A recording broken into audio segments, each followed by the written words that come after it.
All right, Mr.Taliaferro, how's everybody doing out there? Welcome to my platform. If this is your first time tuning into a video, please subscribe. Hit me on Facebook, all that great stuff. We got great content always coming your way. Here's Game 2, Golden State Warriors hosting the Portland Trailblazers.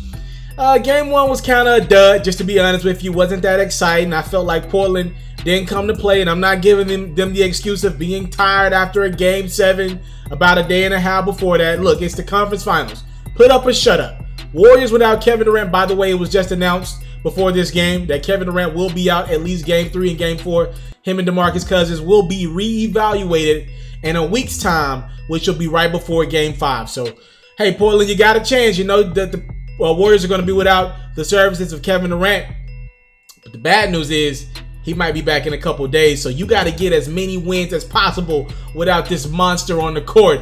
Can they pull off the upset and win Game 2 in Golden State? Let's get into the highlight, ladies and gentlemen. Out the gate, CJ McCollum came ready to ball. He drilled the 2. CJ McCollum off the screen. Good hard screen from Enes Kanter. CJ McCollum would drill the 3. Trailblazers up a point. They came out ready to ball. Like, they had a decent first quarter last game. They kept their pressure on the Warriors in the whole first half pretty much for this one. 12-8 after that 3 from CJ McCollum. Steph Curry on the other end, little in and out move, gets the layup to go. This time he fakes the little in and out, steps back, and drills the 3 in the face of CJ McCollum. More Steph Curry coming around that screen, get a little bit of space. Great screen set by both teams in this game. Got their key guys some open looks. The Portland Trailblazers will respond in the second quarter, and it was a 3-ball frenzy. They go 11 for 21 from the 3-point line in the first half, and everybody was drilling. You saw Rodney Hood drill 1. Then CJ McCollum drill 1. Trailblazers go up 8. They're up 9 right now. Dame, right here, 3 minutes and 50 seconds ago. That's his first basket of the game as he drills a 3. Trailblazers up 11. More 3-pointers again from Dame. It's a 14-point game now. Portland trying to get away. Seth Curry, not Steph. Seth Curry, the younger brother, gets in the act. 17-point game. They're up 14 when Damian Lillard decides to end the half with one more 3. Let's move on to the third. Warriors down 16 right now. Got down as many as 17. Can they make a run? Steph Curry drills that 3. More good Warrior basketball. It's Steph finding Klay Thompson, who drills the 3. Klay Thompson had 24 points, a quiet 24 for him to his standard. Now Andre Iguodala down low, finding Draymond Green for 2. Draymond Green is playing some phenomenal basketball. He had 16 points, 10 rebounds, 7 assists. And here's another 3. The Warriors are back out in front. The Trailblazers will respond. A 3 from Damian Lillard. Let's move on to the fourth here. More Damian Lillard. Again, another good screen. Dame's pulling, popping over Jordan Bell for 3. Portland's up 3. Dame's like, I showed y'all my 3. I'm going to the cup this time. And 1 over Draymond Green. Trailblazers up 5. Looking to put Game 2 away. Can they do it? 7-0 run by them. Warriors would have an answer though. Steph Curry behind the back. That's just sick, ladies and gentlemen. Maybe the best handle in the NBA is between him and Kyrie. Portland leads down to 4. Seth Curry pulling. Not Steph. It's Seth for 3. He drills the 3. 7-point game now, Portland. Steph Curry, big brother, 3-time NBA champion with the answer on the other end. Portland's up 5. Not for long. Great pass there from Draymond, returning the favor to Iguodala for 2. Now Portland's down 2. Damian Lillard would miss a 3 with a minute to go, but it's Seth Curry giving the Trailblazers a 1-point lead. Now with 55 seconds to go, you double team Steph to get it out of his hands. Draymond makes the right decision up top to Looney. The Warriors go back up 1. Portland would miss on their end. Now back down to the Warriors. They go up 3. They give themselves a little bit of cushion. 3-point lead here with 12 seconds to go. Portland has a chance to tie. Andre Iguodala on Damian Lillard. Dame doesn't even get a shot off. It's ripped by Iguodala. And the Golden State Warriors sneak Game 2. Final score 114-111. Steve Kerr, the head coach of the Golden State Warriors, after the game admitted that his team stole that basketball game. Yeah, if you're a Portland Trailblazers fan, just like I said, Game 1 was the one that the Raptors should have had against the Bucks yesterday. I feel the same way about this one. I thought the Portland Trailblazers outplayed Golden State for most of this basketball game, but at the end of the day, they're still down 0-2. And that's the one you really want to have. Reason why I say that is if we're expecting KD to come back in Game 5, again, it's not a guarantee that he'll be back for Game 5. That's the next time he'll be evaluated, though. I'm just saying, if you would have won Game 2, if you would have messed around and at least got a split at home in Portland, which is what a lot of people expect, series tied at 2, Kevin Durant has all the pressure in the world to play in Game 5. Maybe he's only 60%, or maybe he can't play at all. I think at that point, all the pressure would be on Golden State to win Game 5. But with you guys losing Game 2, y'all have to win both games at Portland. Y'all don't have a choice. You go down 3-1, and Game 5's in Golden State, and there's a possibility of Kevin Durant playing, it's over. Emphatically, you'll lose in 5. I'm just being, and I picked the Warriors in 5, by the way. I hate to be right about this one because I want a good Western Conference Finals because the East is going to be a phenomenal series to me. But it is what it is, man. Look, Damian Lillard, he had a really good game. He made some big shots in the second half. He played the game the right way. You know, I've been very critical of Damian Lillard through games, through the whole Denver series and in Game 1 of this series. But Damian Lillard was phenomenal. You know, 23 points, 6 for 16 from the field. He had shot the ball pretty much worse than that. Tonight it was CJ McCollum. Again, giving me less points than you take field goals just doesn't get it done for me. 22 points on 23 field goals. I don't like that. I don't like that stat. 9 for 23 from the field. I don't like that stat, man. Just have to be more efficient. I know the Trailblazers play a centric guard offense where their two top guys get up a lot of shots.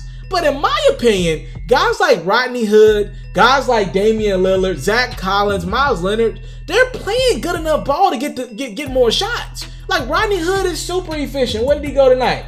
Rodney Hood tonight, he got me 12 points off the bench. I'll take that. Tonight, Harkless gave me 12 points. Aminu gave me 9 points. Most of those were early. Like, yo, I got production from other guys. I think they deserve more opportunities over Damian Lillard and CJ McCollum, who combined to miss 23 shots together. I just think, like, there are teams out there who I feel like their role players aren't playing great enough, right? Like, when the Raptors lose, for the most part, everyone's struggling except Kawhi Leonard. Okay, with this Portland team, their role players have pretty much played good basketball. Steph Curry had a phenomenal game. Steph Curry, I'm looking at his stat line here, 16 points, 4 out of 7 from the three-point line. That's enough. That's enough help. 16 from Steph and 12 from Hood. That's enough. But if you saying if Dame wants to be considered one of the top point guards in the NBA, one of the best players in the NBA, and CJ believes he's been snubbed throughout his career, I mean, damn. Kevin Durant flatfoot told you on the podcast, CJ, that y'all would never win, and he ain't even playing, and y'all still would never win. Like, yo, come on, bro. And I want to say this about Steph Curry. I do want to talk about the Warriors a little bit here. Steph Curry, phenomenal game, 37 points, 8 rebounds, 8 assists. I told you guys Draymond went for 16, 10, and 7. He's been playing phenomenal ball. Draymond has been playing at an all-star level in the playoffs. Again, I've been very critical of Draymond. Since the playoffs have started, he lost him 20, 25 pounds. He's been balling out, especially with KD going down. I want to say this about Steph Curry, man. Look, it's not our fault Kevin Durant have been playing with the Warriors and their offense have been running through him the last couple years. But with KD going down, I've been able to appreciate Steph's game that much more. He is still one of the best in the NBA. One of the best in the NBA. He deserves credit for that, damn it. He deserves credit. He's been playing phenomenal MVP level basketball since KD went down. And I want to say this, because I've been critical of Steph Curry in the past, right? I've said this, because even tonight, Damian Lillard was not only responsible for being great offensively for his team, but he was picking up Steph Curry for most of this game, while he was being guarded by Klay Thompson on the other end, right? And I've been critical of Steph Curry, saying he's not a good defender. He doesn't play both ends of the court. He's fresh on offense because he's not playing defense. I'm going to say this to defend Steph Curry here. We cannot continue to blame Steph Curry and the Golden State Warriors because they put their best players in great positions to be successful. Okay, damn, it's been 5 years now, ladies and gentlemen. The Warriors are on the verge of making their 5th straight finals, 2 games away from making it to their 5th straight NBA finals in so many years, right? At what point are we going to hold other coaches and teams accountable for allowing Steph Curry to be fresh offensively? Tonight, Steph Curry, for the most part, guarded Seth Curry. Enes Kanter was too slow in the pick and roll, so they took Enes Kanter out the game, and down the stretch, you saw the Portland Trailblazers essentially go with with Dame, CJ, Seth, and then they went with a little bit of Rodney Hood, and then they went with a big, right, from Collins to Leonard or whoever. In my opinion, and I gotta say this, and I'm changing on this, right? I can no longer keep blaming the Warriors or calling out Steph because Steve Curry is out coaching other guys. Like, that's on that Portland Trailblazers coaching styles. And I'm not just going to call out their head coach, Terry. I'm going to call out everybody. Like, yo, it's y'all job to make Steph Curry defend and tire him out. Y'all letting him be free on offense. He's just lighting y'all up. Like, it's just that simple. This game, Steph guarded his brother Seth. Right? He guarded Seth the entire game, pretty much, whenever Seth was in. He was fresh. Steph Curry's a shooter. Steph Curry doesn't care if the shooter's 5'8", 6'4", 6'8", or 7'8". If he finds a shooter on the basketball court, a guy that's not slashing to the rim, that's not going to put any pressure on him or get him in foul trouble, he's going to stick to you like glue.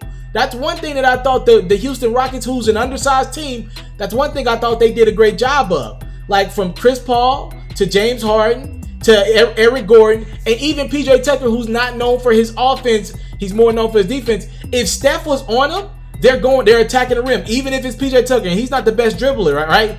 You gotta attack the rim when Steph Curry's on you. And by the way, Steph stayed in foul trouble against the Houston Rockets, right? He was fresh and ready to go this game. He didn't have a lot of how many fouls Steph Curry have in this game? 2 fouls. So he struggled with foul trouble pretty much the entire Houston Rockets series. And he only had 2 fouls tonight against the Portland Trailblazers. Not good enough. You have to make Steph Curry work defensively. That's why a lot of people like me gave the Houston Rockets the best chance at beating this team in the West, because they are one of the teams that understand the simple concept of making Steph Curry work. You cannot allow him to be that fresh. And right now, he's either having the ability to guard a Steph Curry, or when he's guarded by a Damian Lillard or CJ McCollum, they're not going when Steph Curry's on them. They're getting a switch. So either Dame or CJ's going against a big, or they're just pulling up in the face of Steph Curry. Again, you'll live with the results on those long jumpers. You're not necessarily making Steph Curry work defensively. I just think Portland needs to go back and recook that formula. I don't think it's a broken formula. I just think it needs a little bit of repairing. Not broke, just needs a little bit of repairing.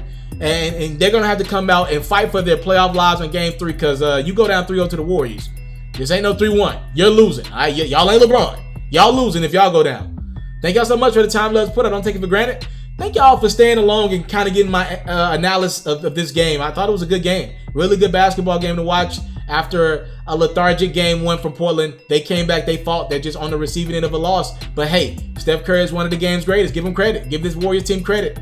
They have did some phenomenal things without Kevin Durant being in the lineup. I'm out. I came from nothing, but I want everything God has for me. I interview celebrities. I talk sports. I still represent the culture. I got the kids. They are now tuned in. Yo, we locked in right now, Mr. Mr.Taliaferro. Mr.Taliaferro. Shout out to Mr.Taliaferro. You're watching Mr.Taliaferro TV. Mr. Taliaferro TV. Here with the Triple B's, you can't do nothing but win.